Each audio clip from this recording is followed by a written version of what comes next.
안녕하십니까. 제가 오늘 이 자리에서 간증을 하게 되리라는 생각은 평생 해본 적이 없습니다.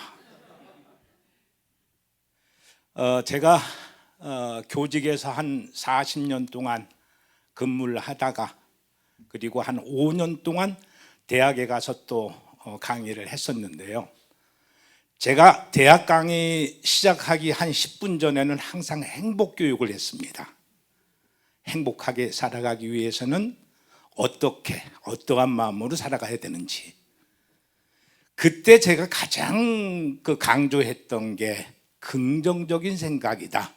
이렇게 항상 전제 조건을 걸고 교육을 시작을 했는데, 이제 그 첫째 조건이 바뀌었어요. 행복하기 위해서는 주님을 가까이 해야 된다. 네. 그 증명이 오늘 되더라고요. 아중창단 11분이 나오셔가지고 찬양을 하시는데 한 분 한 분 얼굴이 너무나도 행복해 보여요. 그렇게 단체적으로 행복해 보이는 것은 처음이었어요.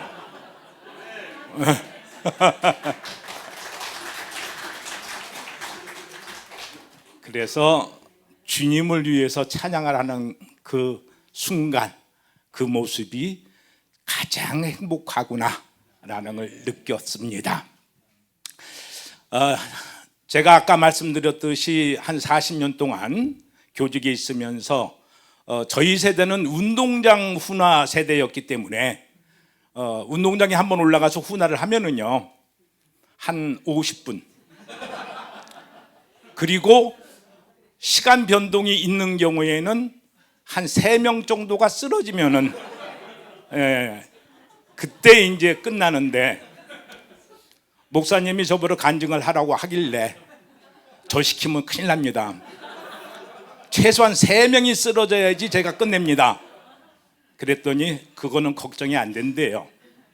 왜 안 되냐고 그랬더니 5분 정도 되면은 우리 담임 목사님이 먼저 쓰러지고 그 다음에 이어서 부목사님 2분이 차례로 쓰러지면 되니까 그럼 1시간 동안 하는 거는 막을 수 있으니까는 걱정 안 하신대요.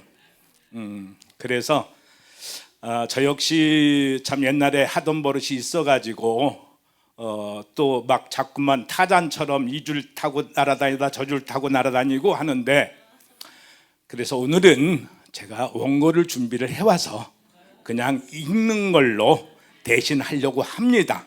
예. 그런데 이제 교단을 떠난 지 오래되니까 읽는 것도 제대로 안 돼요.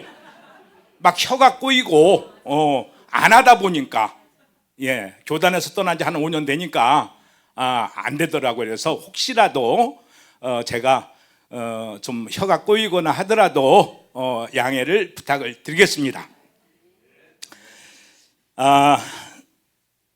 제가 이곳 남양에 온 지가 한 2년 아직 안 됐는데요, 참 오게 된 계기가 참 제가 생각할 때에도 아주 좀 희한합니다.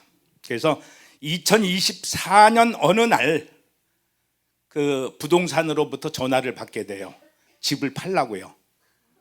한 2년 전에 팔려고 내놨었는데 안 팔려가지고 그냥 잊고 있었는데 팔라고 전화가 왔길래 팔고 싶지 않아서 그때는 이제 접어버렸거든요. 이사 가는 거를 접었는데 집요하게 팔려고 하더라고요.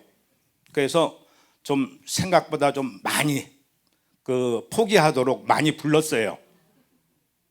그런데 어찌어찌 돼가지고 성사가 됐어요. 그래서 그 일을 계기로 해서 저는 이제 요 가까운 곳에서 이제 제가 농사를 짓고 있는데 이곳 남양 땅으로 이사를 오게 됐습니다. 이사 후에 이제 전에 교회를 다니던 아내가 새로운 교회를 정하는 데 있어서 좀 갈등도 많았고 또 생각도 많았었습니다. 그런데 그 차에 하노이에 있는 저희 이제 딸하고 사위 집에 갔다가 얘기를 하였더니 남양에 침례교가 하나 있는데 그 담임 목사님 설교가 참 좋다고 글로 가라고 해서 저 뒤에서 사진 찍고 있는 우리 사위 하노이에서 선교하고 있는 그래서 나오게 됐습니다. 저는 원래 교회를 굉장히 싫어했어요. 제 제자 중에 목사님도 몇십 명 돼요. 그런데 이상하게 제가 겪었던 그런 그 신도와 목사님들이 글쎄 제가 삐딱한 눈으로 봐서 그랬는지 몰라도 굉장히 마음에 안 들었었는데 매우 싫어했었는데 그것 때문에 어떤 그 마음의 벽이 쌓여 있었어요. 네. 그래서 처음에는 아내를 교회에 데려다 주고 데려가는 일만 하려고 아예 그렇게 생각을 했는데 기다리는데 또 차에서 기다리기도 뭐하고 해서 와서 좀 앉아 있다가 몇 번 앉아 있다 보니까 우리 목사님 설교 말씀이 조금씩 들어오게 되더라고요. 그래서 이제 제가 빠지게 된 건가요? 하여간 그렇게 됐습니다. 그런데 이제 그것이 제 인생을 바꾸기 시작했습니다. 처음에는 그냥 시간을 보내기 위해서 앉아 있었지만은 또 몇 번 들리던 성경 말씀이 뭔 말인지 도저히 몰랐는데 몇 번 앉아 있다 보니까는 대충 짐작이 가게 되고요. 또 몇 번 듣다 보니까 이해가 가기 시작을 하더라고요. 그래서 제가 교회에 대해서 생각을 달리하게 되었고 또 교회에 다니는 사람들이 제가 생각할 때에는 참 나쁜 사람들이 많았었어요. 평상시 하던 행동하고 교회 가서 또 이제 뭐 예배 드리고 하는 저기 하고 틀렸어요. 아마 일주일 동안 죄 실컷 짓고 교회 나가서 기도하면은 죄 사함 받으니까 다시 또 시작해도 된다는 그런 생활을 하던 사람들이 많이 있었던 것 같아요. 그런데 우리 교회는 특히 그런 분들이 없더라고요. 아주 그 진실한 성도들만 제 눈에 보였고요. 그래서 교회를 보는 눈이 완전히 180도 달라지기 시작을 했습니다. 그래서 70년 만에 저는 하나님을 만나게 됐습니다. 그래서 제 마음에 특히 깊이 새겨진 말씀 중에 이 말씀이 있어요. 수고하고 무거운 짐진 자들아 다 내게로 오라. 내가 너희를 쉬게 하리라 라는 말씀이었습니다. 그 말씀은 마치 오랜 시간 제 삶의 무게를 알고 계셨던 하나님께서 저에게 직접 하시는 말씀처럼 들렸어요. 돌아보면 제가 이곳에 오게 된 모든 과정이 우연이 아니고 하나님께서 저를 부르기 위한 계획이 아니었나 이런 생각을 한번 해보았었습니다.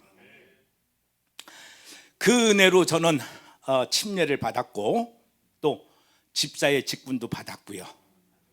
또 우리 담임 목사님하고 매일 다투면서 1:1 양육도 받았습니다. 제가 왜 죄인입니까? 나는 죄인이 아닙니다.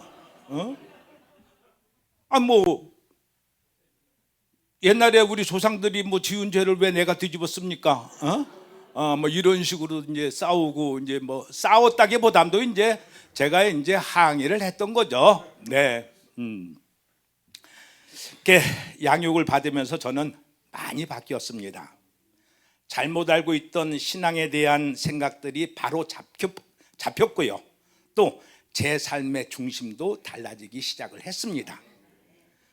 그전에는 내가 모든 것의 주인이 돼서 내가 옳다고 생각하는 대로 살아왔습니다마는 예수님의 십자가와 부활의 복음을 믿고 나의 삶의 주인으로 영접을 하게 됐습니다.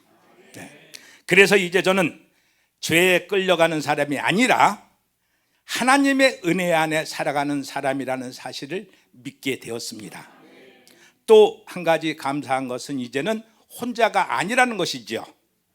힘들 때, 아플 때, 그리고 외로울 때 함께 기도하고 함께 울고 웃을 수 있는 성도들이 제 곁에 참 많이 있다는 것이 제 인생의 큰 위로가 되었습니다. 그래서 저같이 좀 까다로운 사람을 가리키기 제일 힘든 사람이 선생 출신이고 그 중에서 교장이 으뜸이래요. 그런 사람을 저에게 그 양육을 해주시느라고 얼마나 고생이 많으셨겠습니까? 그래서 끝까지 인내로 이끌어 주시고 하나하나 이해시켜 주신 우리 한규현 담임 목사님께 이 자리를 빌어서 진심으로 감사를 드립니다.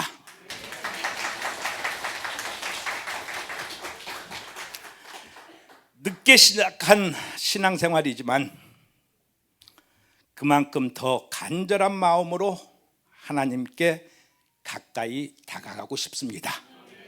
앞으로 남은 삶은 하나님과 동행하면서 열심히 그리고 진실되게 살아가려고 노력을 하겠습니다.